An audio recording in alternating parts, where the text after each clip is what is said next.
معانا 6 كيلو من اللبن الجمسي الابيض من عند الفلاحة، وتكون جيبيه من حد واثقة فيه. وان شاء الله هنعمل من 6 كيلو لبن دول، هنعمل منهم الجبنة القريش والزبدة بتاعتنا، وهنطلع منها كمان المرطة. ربنا يديم علينا وعليكم الخير يا رب. وطبعا بتمن اللبن ده هتعملي خير ربنا اضعاف مضاعفة. وطبعا هنطلع من اللبن ده 3 أو 4 اضعاف تمن اللبن. يلا نشوف هنعمل في اللبن بتاعنا ايه. اول حاجة هنحط حلة على النار تسخن. ليه؟ عشان الجو ساقع. قبل ما ننزل باللبن هنسخن الحلة. خلاص الحلة بتاعتنا سخنت، شغلنا الفرن من فوق وتحت عشان يسخن قبل ما نحط اللبن. بسم الله الرحمن الرحيم. هنرفع ايدينا كده واحنا بنحط اللبن عشان يعمل معانا رغوة. بسم الله الرحمن الرحيم. اللهم بارك لنا فيما رزقتنا وزدنا منه. زي ما قلنا قبل كده جميع انواع الاكل بنقول اللهم ارزقنا خيرا منها ما عدا اللبن. بنقول اللهم بارك لنا فيما رزقتنا وزدنا منه.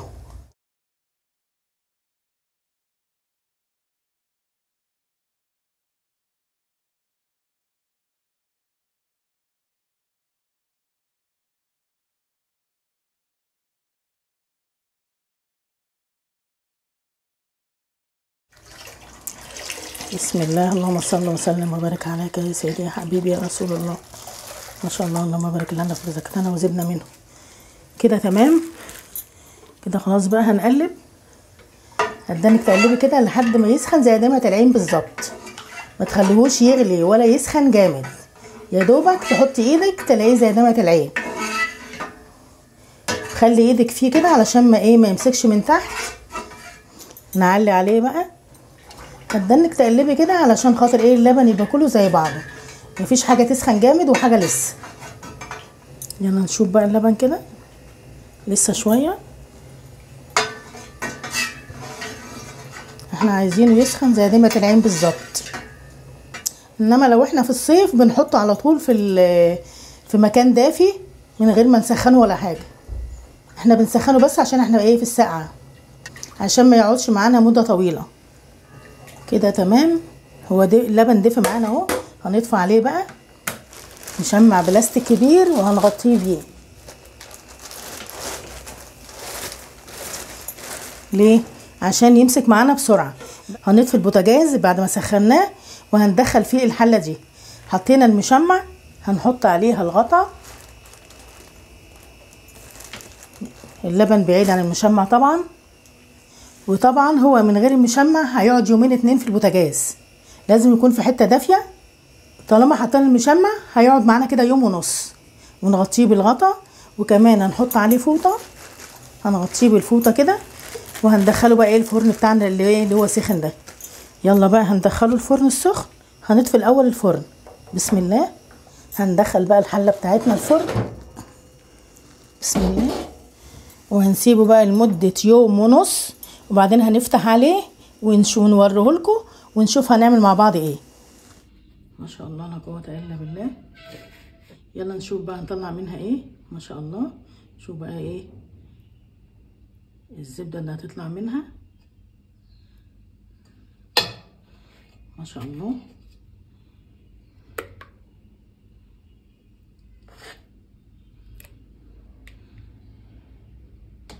هنطلع منها زبده وهنعمل منها جبنه قريش، وهنطلع منها خض هنعمل بيه طبعا القراص الطريه، هنعمل بيها معجنات. نحط منها الجبنه القريش لو قعدت معانا مده طويله. بسم الله. بسم الله.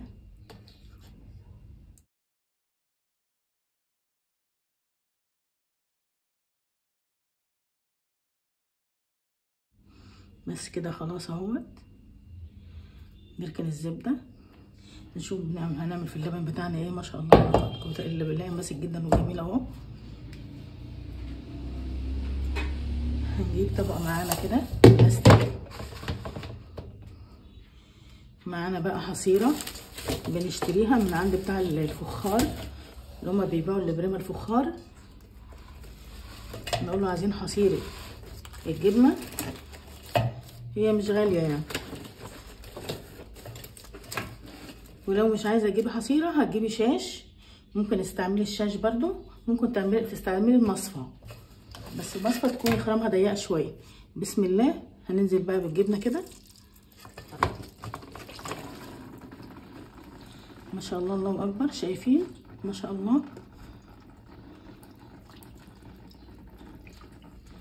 ما شاء الله، الله اكبر. ما شاء الله، الله اكبر. بسم الله.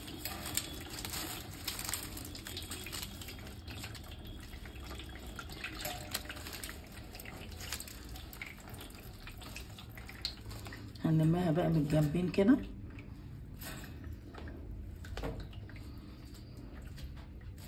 وهنعلقها بقى على مسمار فوق حوض المطبخ عشان يصفي ايه الميه اللي فيه براحته.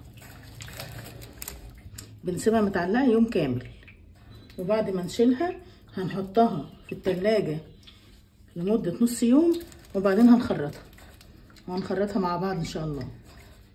الخض اللي طلع ده مش هنرميه، هنعجن بيه قرص طريه، وهنعجن بيه اي معجنات، وكمان ممكن نغليه ونحط عليه شويه ملح صغيرين ونحطهم على الجبنه عشان ايه لو قعدت معانا مده طويله يعني اي حاجه في اللبن مش هنرميها، كله بنستعمله. هنضرب بقى مع بعض كده الزبده.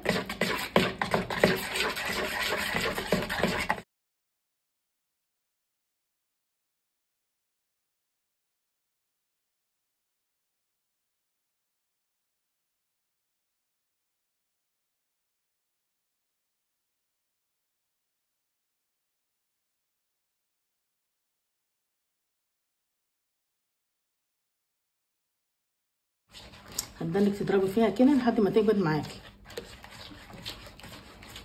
وطبعا الحصيره دي لما نشتريها بنغسلها كويس جدا وبننشفها، وبعدين بنعمل فيها الجبنه. وبعد برضو ما نخلص نعمل فيها الجبنه بنغسلها برضو تاني علشان خاطر ما تلمش ميكروبات معانا، عشان تبقى نضيفه لمره تانيه. يبقى هنطلع من اللبن الجبنه القريش والزبده اهيت بعد ما ضربناها بايدينا، ومعانا الخض اللي هنعمل منه برضو قرص طريه، هنعمل منه عيش، هنعمل منه كل المعجنات. بنشيله في اكياس، بنشيل الخض ده في اكياس وبنحطه في التلاجة. يلا نقطعها مع بعض. بسم الله.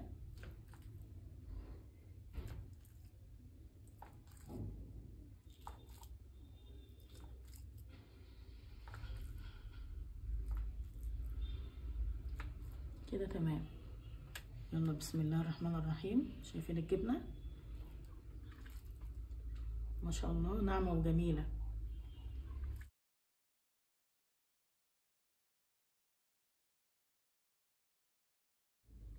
طعمها زي القشطه. ماشي. ادي الجبنه بتاعتنا. طلعنا كمان طبق القشطه زي ما انتم شايفين كده ما شاء الله.